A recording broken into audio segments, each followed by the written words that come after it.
Social మీడియాలో తనపై తప్పుడు ప్రచారాలు చేస్తున్నారని మండిపడ్డారు ఎమ్మెల్యే కోమటిరెడ్డి రాజగోపాల్ రెడ్డి. తమ కుటుంబమే కాంగ్రెస్ పార్టీ నేపథ్యం ఉన్న కుటుంబం అన్నారు.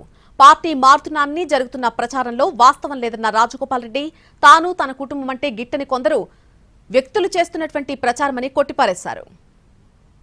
లేనిపోనిగా మీరు పదవికి రాజీనామా చేస్తున్నా అని చెప్పి ఎమ్మెల్యే పదవికి పార్టీ మారుతున్నట్టు, ఇంకో దగ్గరనైతే చూసిన కథనము కొత్త పార్టీ పెడుతున్నట్టు, ఇవన్నీ దయచేసి తెలంగాణ ప్రజలందరూ కూడా కొందరు గిట్టని వ్యక్తులు మా ప్రతిష్ట దెబ్బతీస్తేందుకు సోషల్ మీడియాలో కానీ బయట కానీ నా గురించి అవాస్తవాలు